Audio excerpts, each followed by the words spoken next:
हाँ नमस्कार मित्रों, आज हम पढ़ रहे थे समास और समास में हम तत्पुरुष समास का अध्ययन कर चुके थे, अव्ययीभाव समास का अध्ययन कर चुके थे। आज हम पढ़ेंगे कर्मधारय समास। ध्यान देना, कर्मधारय समास को भी तत्पुरुष का ही भेद माना गया है और कर्मधारय समास का भी दूसरा ही पद प्रधान होता है। मित्रों, इसका भी दूसरा पद प्रधान होता है, पहली बात।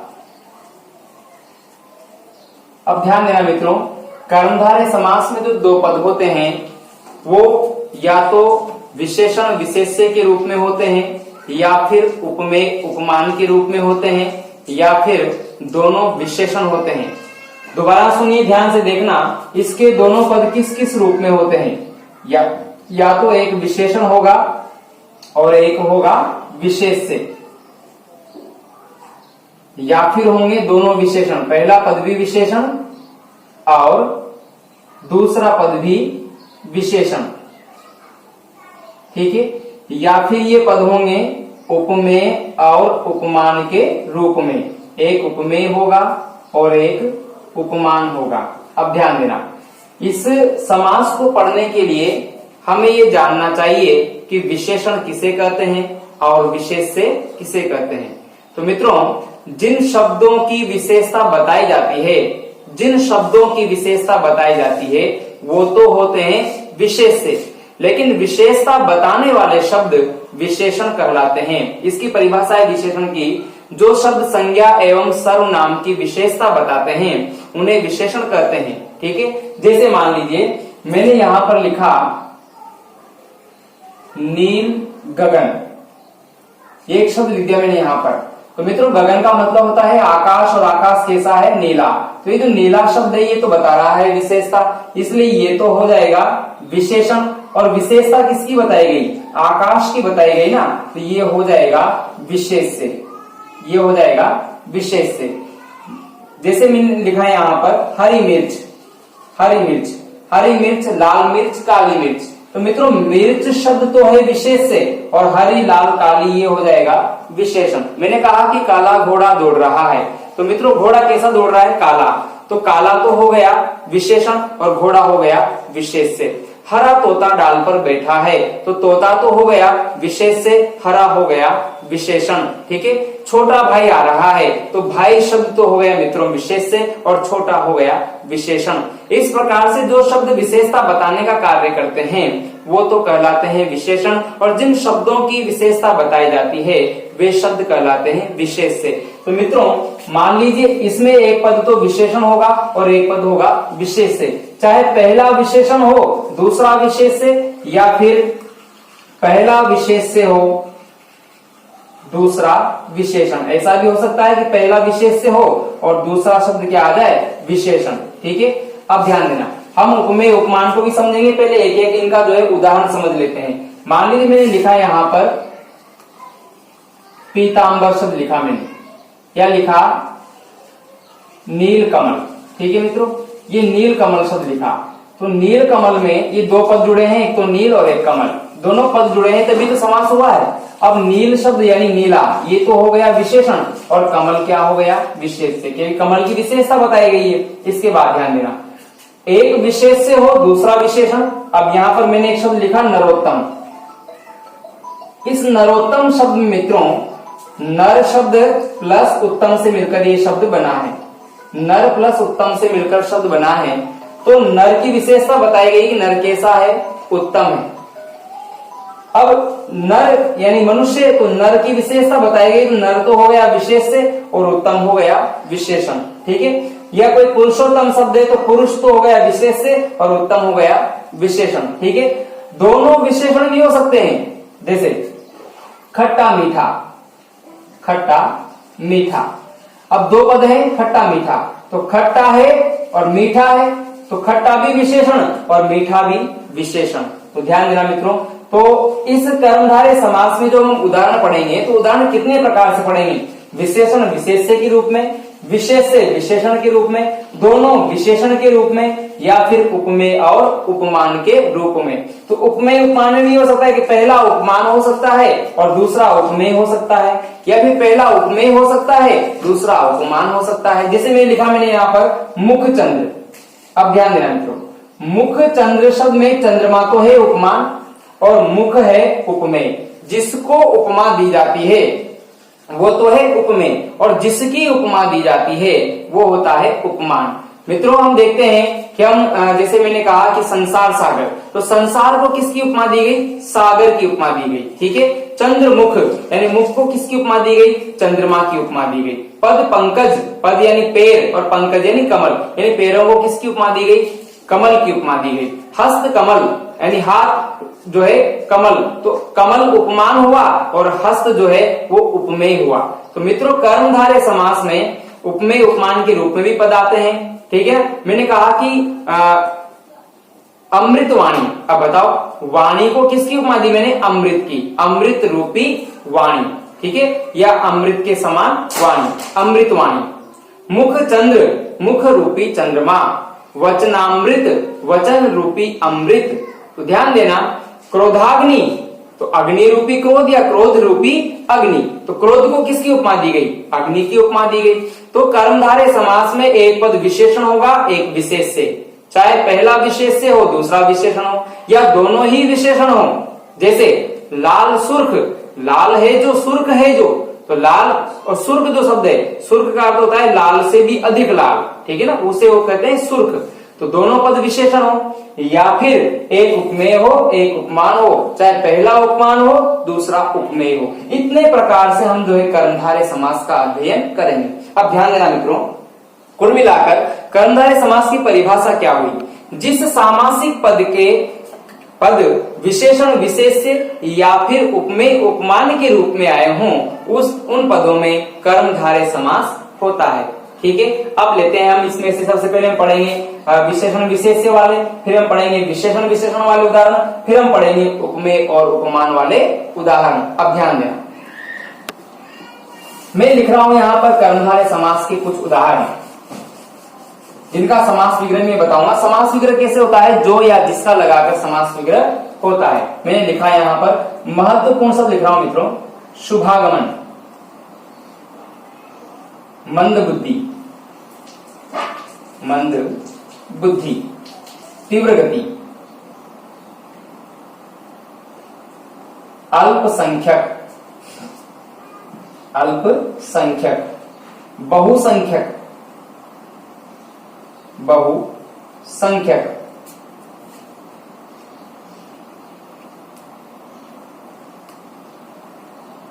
छोट भैया, छोट भैया, महापुरुष, महापुरुष, महोत्सव, महोत्सव, परमाणु, परमानंद। ये शब्द लिखे मैंने मित्रों यहां पर। अब ध्यान देना, इसमें से कुछ शब्द तो ऐसे हैं जैसे कि महाशब्द किसी के भी आगे लग जाए, परम शब्द किसी के भी आगे लग जाए, छोटा बड़ा अल्प ये शब्द किसी के भी आगे लग जाए मित्रों, तो वो शब्द अपने स्वतः ही कर्मधारय समास का उदाहरण हो जाएगा। ठीक है। अब ध्यान देना, जैसे महा से महापुरुष है, महात्मा है, महोत्सव है, महापुराण है। अब महाभारत तो महान है जो भारत, अब इसमें ध्यान देना, महाभारत किसी एक ग्रंथ का नाम है ना, तो ये बहुव्रीहि समास के अंतर्गत आएगा। तो ऐसा नहीं कि भी रटते रटते, हमें ये पता होना चाहिए अगर किसी शब्द का तीसरा अर्थ निकल रहा है तो निश्चित रूप से वह बहुव्रीहि समास के अंतर्गत आता है। अब ध्यान देना, इसके विग्रह किस प्रकार से होंगे? यहाँ पर लिखा मैंने शुभागमन, यानी शुभ है जो आगमन। ठीक है, शुभ है जो आगमन, इस प्रकार से हम विग्रह करेंगे, शुभ है जो आगमन। अगला शब्द है मंद बुद्धि, मंद है जो बुद्धि, मंद है जो बुद्धि, या फिर हम ऐसे भी कह सकते हैं मंद है जिसकी बुद्धि, मंद है जिसकी बुद्धि, उसे कहते हैं मंद बुद्धि। तीव्र गति, तीव्र है जिसकी गति, तीव्र है जिसकी गति। अल्पसंख्यक, इसका विग्रह होगा अल्प है संख्या में जो, बहुसंख्यक बहुत है संख्या में जो। छुट भैया, छोटा है जो भैया, छुट भैया छोटा है जो भैया। महापुरुष, महान है जो पुरुष। महोत्सव, महान है जो उत्सव। परमाणु, परम है जो अणु। और परम आनंद, परम है जो आनंद, ठीक है, परम मतलब होता है बड़ा, परम मित्र, परम है जो मित्र, ठीक है मित्रों। अन्य उदाहरण देखते हैं। विग्रह लिखकर मैं अपना समय व्यर्थ नहीं गवाऊंगा, इसलिए विग्रह आप सुने और सुनकर ही याद रखें, या फिर सुनकर अपनी कॉपी में भी आप नोट कर सकते हैं, ठीक है मित्रों। अगला शब्द लिखता हूं मैं यहां पर, नील आकाश, नीलाकाश, नीला है जो आकाश। अब ध्यान देना, नील गाय, यहां पर सावधान रहना है, यही तो बात है, अन्यथा हम इस पे भी कर्मधारय समास लिखेंगे। नील गाय, नीली है जो गाय, नहीं, नील गाय नीली नहीं होती है, नील कमल हो सकता है, नील आकाश हो सकता है ना, नील तो नीला रंग के लिए यदि नीला शब्द आता है तो हम कर्मधारय समास मानेंगे, है ना। अब नील गाय में क्या होता है कि नील गाय एक प्रकार, विशेष प्रकार का एक पशु होता है, ठीक है, तो वो पशु नीला नहीं होता है, इसलिए ये बहुव्रीहि समास में ही आएगा मित्रों, कर्मधारय समास में कतई नहीं आएगा, ठीक है। यहाँ पर आपको सावधान रहना है ना। नील आकाश, नील गगन, या फिर संधि से एक शब्द बनता है नीलोत्पल। अब यहाँ पर नील प्लस उत्पल है, इसका जो संधि विच्छेद होगा इसमें गुण संधि है, नील प्लस उत्पल, और उत्पल का मतलब होता है मित्रों कमल, तो नीला है जो कमल, तो इस प्रकार से क्या आ सकता है, ठीक है, नीलोत्पल। पीतांबर, यहां पर सावधान रहना है आपको। इस पीतांबर शब्द में दो समास है मित्रों, एक समास तो केवल पीले वस्त्र के लिए, और पीतांबर जो है विष्णु या भगवान कृष्ण के लिए आता है। इसलिए तीसरे अर्थ में कि अगर मैं कहूं कि कहां चले तुम राम नाम का पीतांबर तन पर डाले, एक कविता है पूजन कविता, उसमें आता है कि कहां चले तुम राम नाम का पीतांबर तन पर डाले। अरे तुम राम नाम का ये पीला वस्त्र डालकर कहां जा रहे हो, तो पीले वस्त्र के लिए ही वहां पर पीतांबर शब्द आया है। अब मैं कहूं कि पीतांबर जो है वो क्षीर सागर में शयन कर रहे हैं, तो वहां पर जो पीतांबर शब्द है वो भगवान विष्णु के लिए आया है, इसलिए पीतांबर में वहां बहुव्रीहि समास माना जाएगा। तो कभी कभार वाक्य में प्रयोग करके भी शब्दों को दे दिया जाता है, तो हमें वहां अर्थ निकालना पड़ेगा कि ये केवल पीले वस्त्र के लिए आ रहा है या फिर वो भगवान के लिए शब्द आ रहा है। तो प्रयोग के आधार पर यदि दिया जाए तो फिर उसके अर्थ पर जाए आप, ठीक है। तो पीतांबर, पीत यानी पीले हैं जो अंबर, पीत यानी पीले हैं जो अंबर, और अंबर शब्द के दो अर्थ होते हैं, एक होता है आकाश और एक होता है वस्त्र। यहाँ पर अर्थ लिया जाएगा वस्त्रों से ना, पीत यानी पीले हैं जो अंबर यानी वस्त्र, ठीक है। इसके बाद देखिए आप एक शब्द, ये विशेष तौर पर ध्यान रखना है आपको, इसमें भी कर्मधारय समास में होगा, महाकाल। महान है जो काल, नहीं, महाकाल शब्द आता है शिव के लिए, इसलिए महा शब्द आगे तो लग गया मित्रों, लेकिन इसमें कर्मधारय समास नहीं होगा। इसमें समास कौन सा होगा, बहुव्रीहि समास होगा, ठीक है। एक शब्द आता है पुरुषोत्तम,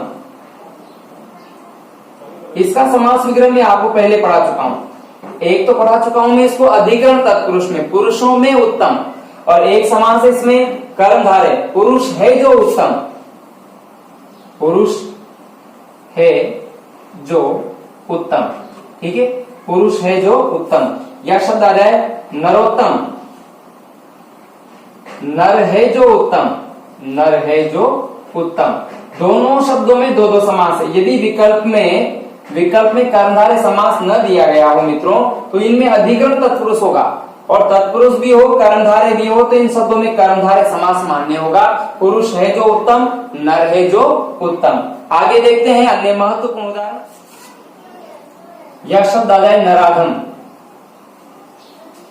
नर है जो अधम, अधम का मतलब है नीच या पामर, ठीक है, नर है जो अधम। तीव्र दृष्टि, तीव्र है जिसकी दृष्टि। एक शब्द आता है दृढ़ प्रतिज्ञ, दृढ़ है जिसकी प्रतिज्ञा, उसे बोलते हैं दृढ़ प्रतिज्ञ, ठीक है।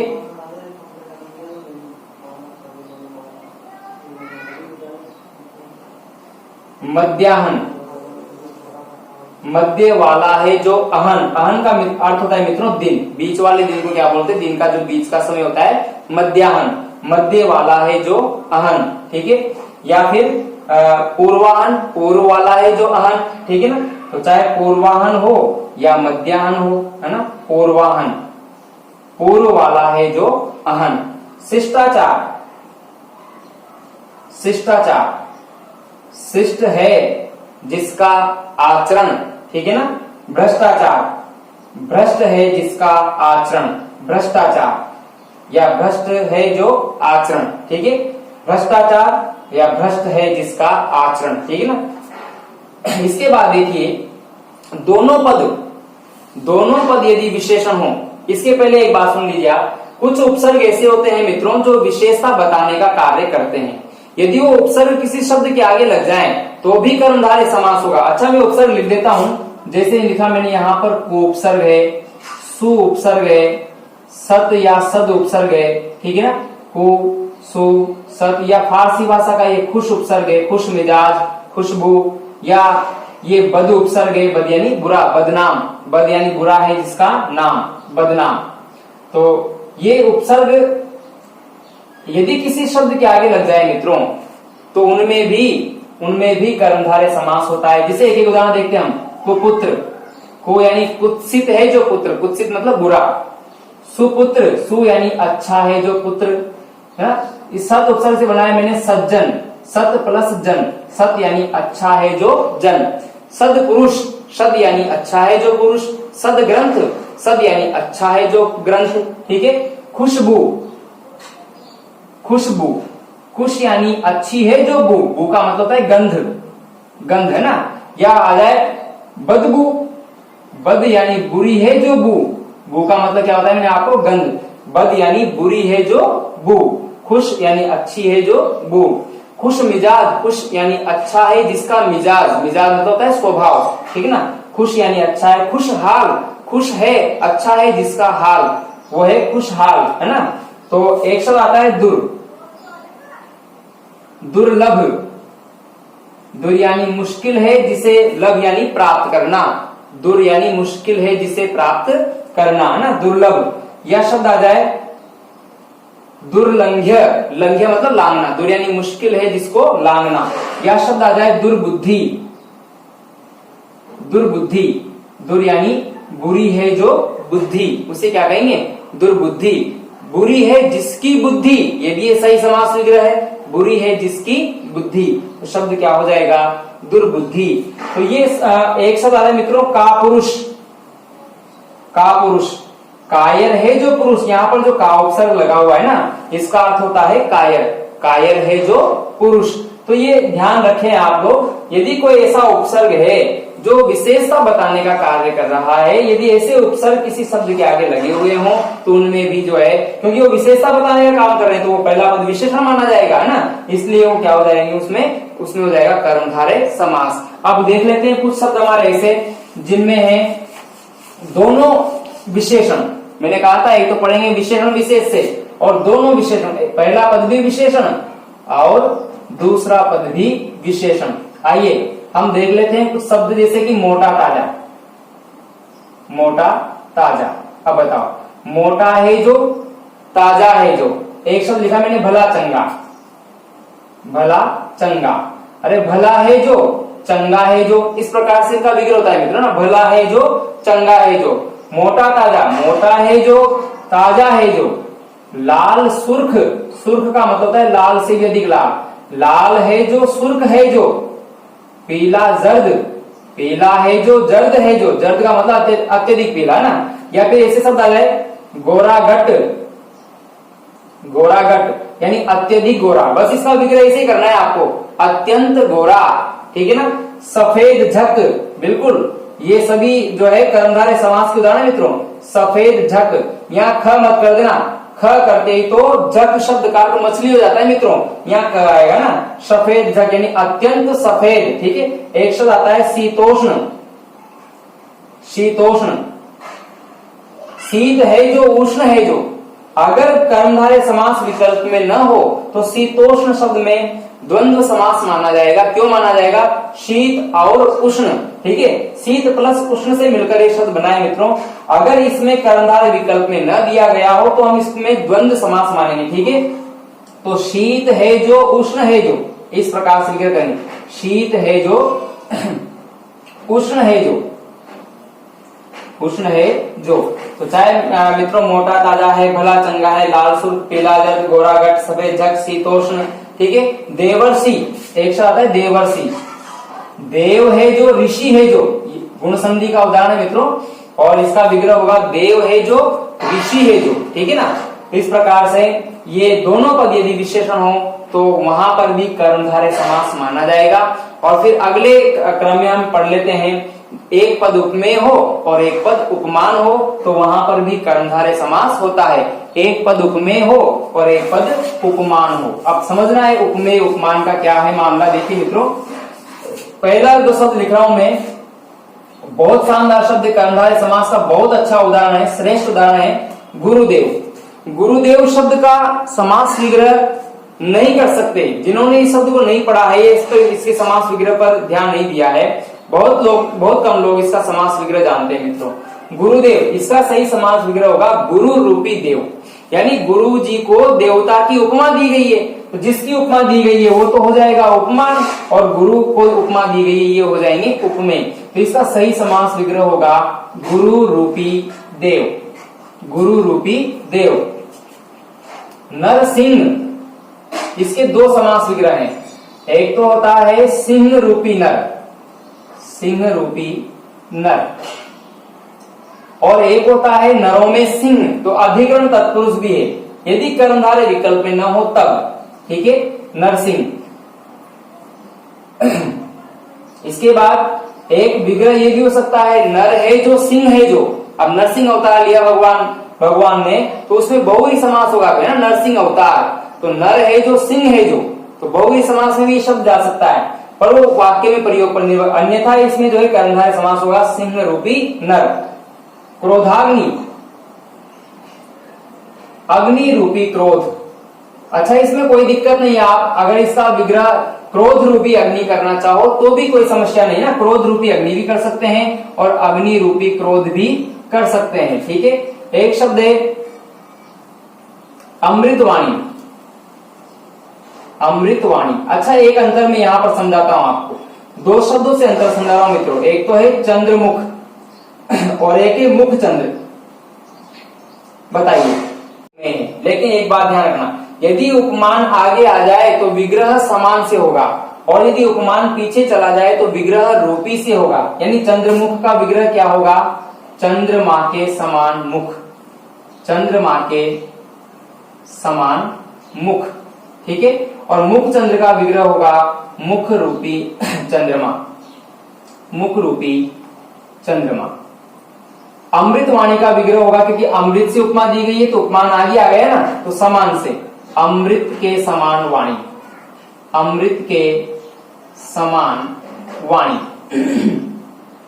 एक शब्द मित्रों वचनामृत, वचन प्लस अमृत से मिलकर शब्द बना है, दीर्घ संधि है, तो वचन रूपी अमृत, वचन रूपी अमृत, ठीक है। एक शब्द आता है मीनाक्षी। अब इसका विग्रह ध्यान देना, मीन के समान अक्षी वाली है जो, गलत। मीन की आंखों के समान अक्षी वाली है जो, ये ई की जो मात्रा है ना, ये बड़ी की मात्रा, अगर मीनाक्षी शब्द होता छोटा तो फिर होगा मीन की आंखें, लेकिन यहाँ जो बड़ी की मात्रा लग रही है, ये वाली का अर्थ दे रही है, मीन की, मीन यानी मछली, मीन की आंखों के समान अक्षी वाली, ये अर्थ होगा इसका ना, मीन की आंखों के समान अक्षी वाली। अब यहाँ अक्षी छोटी मात्रा लगाई, अक्षी है, छोटी की मात्रा जब अक्षी में लगती है तो उसका अर्थ है आंख, और बड़ी की मात्रा लग जाए तो फिर उसका अर्थ हो जाता है आंखों वाली, है ना, तो अक्षी वाली। अब चाहे मीनाक्षी आए, पद्माक्षी आए, है ना, पद्म यानी होता है कमल के समान आंखों वाली, है ना, ये पर्यायवाची बदल सकते हैं। मान लीजिए मैंने बता दिया आपको पद पंकज, अब पद पंकज, पद यानी पैर और पंकज यानी कमल, तो मैं चरण कमल भी कह सकता हूँ, पद कमल भी कह सकता हूँ। मैंने कहा कि कमल नयन, अब कमल नयन मतलब कमल के समान नयन, अब मैं राजीव नयन भी लिख सकता हूँ, राजीव मतलब भी कमल होता है, तो राजीव के समान नयन। मैं राजीव लोचन भी कर सकता हूँ, लोचन भी नयन का पर्यायवाची है, तो राजीव के समान लोचन, ठीक है। तो ये सब एक शब्द है मित्रों मृग नयनी, मृग नयनी। अब इसका समास वगैरह भी हम गलत करते हैं। इसका समास वगैरह हम क्या करते हैं, मृग के समान नयनों वाली। अरे मृग के समान नयन होंगे क्या इतने बड़े बड़े, मृग के नेत्रों के समान नयन वाली, ये सही विग्रह होगा, मृग के नेत्रों के समान नयन वाली।